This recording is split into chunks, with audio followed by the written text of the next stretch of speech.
The air hung thick and damp, a cloying mix of red clay, gunpowder, and that weird, funky smell you only get deep in the jungle. There I was, Mike Henderson, a fresh-faced 20-year-old Marine private first class, though my eyes already carried the weary, haunted look of a man twice my age, busting my hump with a few other leathernecks, digging in. The thud of shovels against rock and gravel, the ragged sound of our breathing, that was the soundtrack to our lives. Far off, a couple of CH-46 Sea-Night choppers lumbered in, Lessem hauling supplies. Khe Sanh.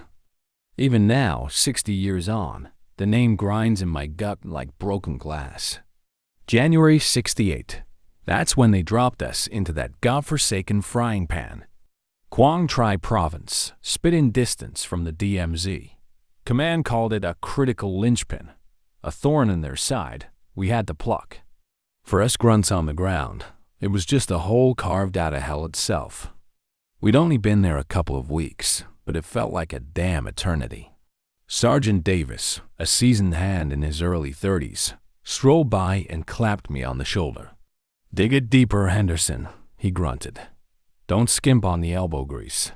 This hole here might just be your best damn friend in this whole screwed-up place." "Yes, sir, Sergeant," I managed. Best friend. Funny thing about Khe Sanh, anything could be your friend or your enemy in the blink of an eye. A mound of dirt, a foxhole, even an empty chi-rat can. And the enemy? Hell, they were ghosts, swallowed up by that endless green of the jungle. They called us Marines, but out there we were more like mole Marines.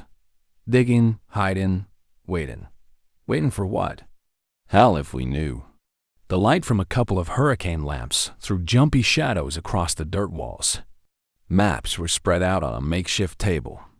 The crackle and hiss of the radio was a constant, nagging presence. Outside, the night was punctuated by sporadic gunfire, then the dull hump of a mortar round landing somewhere not too far off. I was leaned up against some sandbags, trying to choke down a piece of hardtack that could have chipped a tooth. Next to me, Miller, a fast-talking New Yorker, maybe 22, was meticulously cleaning his M16. "Heard Alpha Company's recon patrol got hit bad last night," Miller muttered, not looking up. "Lost 2 guys. Damn it, these guys are like phantoms. Pop up, then vanish." "Ain't a night here that ain't got something going on," I said, my voice flat. Those first days at Khe Sanh were a blur of tension. Artillery, rockets, mortar. Every few hours, like clockwork. At first, every time I heard that incoming whistle, my heart hammered like it wanted out of my chest. We'd scramble for the bunkers, packed in like sardines. But you get used to it, numb. The fear seeps into your blood, becomes a part of you. Not panic, not anymore. Just a cold, constant vigilance. A deafening blast shook the bunker, sending a shower of dirt down on us. "All units, all units." A voice boomed from the loudspeakers outside. "Incoming, mortar fire. Northeast quadrant." Me and Miller grabbed our rifles and bolted out into the chaos. Outside was pure bedlam. Flames licked at the sky from somewhere inside the perimeter. Shouts. The clang of metal on metal. Tracers ripped through the darkness like angry red hornets. Me and Miller scrambled to our fighting position, a stretch of trench looking out over the black, menacing hills. The Khe Sanh base was stuck right in a valley, ringed by hills. Strategic position, the brass called it. To us, it felt more like a giant killing jar.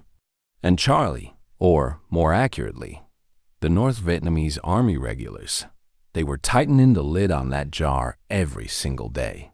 We were surrounded, completely cut off.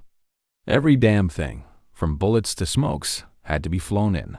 And the planes, hell, they couldn't always make it. I slapped a fresh magazine into my M16, squinting into the oppressive dark. A faint rustle whispered from somewhere out front. "You hear that?" Miller hissed, his voice barely audible above the din. "Quiet. Keep your eyes peeled." Suddenly, a burst of a K-47 fire zipped over our heads. thudding into the sandbags with sickening thump-thump sounds. We hit the dirt. Fast. Our patrol, 6 of us led by Sergeant Davis, moved cautious-like through the dense jungle. Sunlight dappled through the canopy, painting the jungle floor in weird shifting patterns of light and shadow. The air was thick, heavy, the silence so complete it made your skin crawl. Every footstep was measured, deliberate. Sitting in the base waiting to die wasn't an option. Every so often, we had to stick our necks out, go on patrol, hunt them down. Search and destroy. Sounded real heroic back in the States. The reality was stumbling through this green labyrinth, trying not to step on a mine or walk into an ambush. Felt like we were the damn bait, and the hunter was invisible. Davis threw up a hand, motioning us to halt. He knelt, used the tip of his K-bar to gently brush away some dead leaves, revealing a thin, almost invisible tripwire. A booby trap. "Easy now," Davis whispered. "Got company." We skirted around it, hearts pounding. Miller, bringing up the rear behind me, was pale as a ghost. "Damn near bought the farm, whole damn squad," he breathed. The biggest fear wasn't a bullet to the face. It was the unseen killers, mines, punji stakes. That stuff planted a special kind of terror in you. You could be the baddest damn Marine, loaded for bear, but one wrong step and you were hamburger meat. Or worse, just pieces of what used to be you. Without warning, a hail of automatic fire erupted from a thicket up ahead. "Ambush!" Davis roared. "Get down!" The jungle exploded with gunfire. Our patrol scrambled for cover, returning fire wildly in the direction of the muzzle flashes. One of our guys screamed and went down. "Corpsman! Corpsman!" More blood, another one gone. Life was cheap out there. Only difference was, when one of us fell, it wasn't just a number. It was Pete, who just showed us pictures of his baby girl. It was Jackson, always cracking wise. It was Rodriguez, talking nonstop about his mama's cooking back home. I laid down suppressing fire while dragging the wounded guy behind a big tree. Bullet had just grazed his shoulder, but he was bleeding pretty good. The base was a wreck, pulverized by weeks of relentless shelling. Smoke and dust choked the air. Me and what was left of my platoon were dug in on some godforsaken hill, a key piece of high ground. Every face was gaunt, blackened by gunpowder and lack of sleep. Ammo, water, everything was running dangerously low. 77 days and nights. That's how long Khe Sanh got hammered by NVA artillery. They were calling it a second Dien Bien Phu. Guess they figured they could break our will, turn Khe Sanh into a mass grave for American boys. Every day was a fight just to stay alive. Not just against the enemy, but against hunger, sickness, and the damn despair that gnawed at your soul. A fresh NVA assault wave began. Hundreds of them, tiny figures in the distance, swarming up the hillside, screaming their damn heads off. Their mortar and RPGs rained down on us.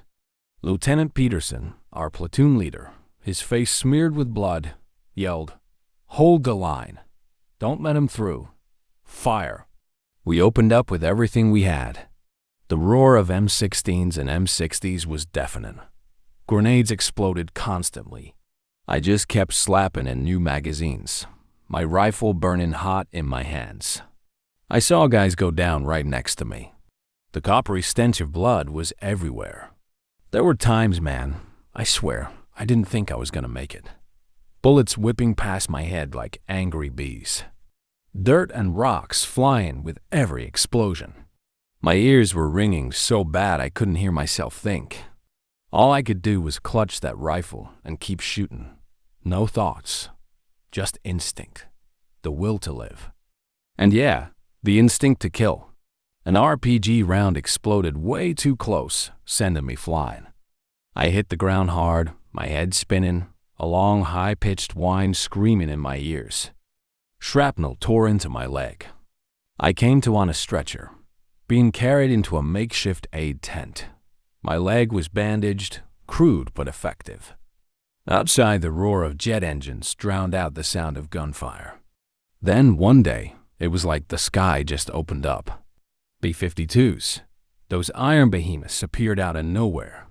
They laid waste to the hills around Khe Sanh. The ground shook like an earthquake. Fire and smoke billowed for miles. Operation Pegasus, they called it. Air Force coming to break the siege. I remember seeing those B-52s carpet bombing, F-4 Phantoms and F-4 Skyhawks thieving and strafing NVA positions. A nurse was checking my leg. "You're lucky, soldier," she said, not unkindly. "Shrapnel missed the bone. You'll be limping for a few weeks. That's all." I looked past her, out the tent flap. Choppers were landing, picking up the wounded. The siege of Khe Sanh didn't end with us grunts retacking the base. It ended with air power and a coordinated push on the ground. The NVA pulled back. And then we got the order: abandon Khe Sanh. A tactical withdrawal, they called it. Sounded more like a bitter pill to swallow, if you asked me. I was on a CH-53, one of the big ones, watching Khe Sanh shrink below us. Smoke still curled up from a dozen places. Bomb craters pockmarked the landscape like the surface of the moon. We held Khe Sanh, yeah, but the price. God, the price was too damn high. Thousands of lives, American and North Vietnamese, snuffed out in that godforsaken valley. For what? I still don't know. Probably never will. Miller sat next to me, quiet, his eyes fixed on something far away. "At least we made it out, Mike," he said, his voice hollow. I nodded, but there was just this big, empty hole inside me. Made it out, survived, but a part of me died back there in Khe Sanh. Died with the buddies who never made it home. Died with the innocence of a 20-year-old kid who still believed in fairy tales.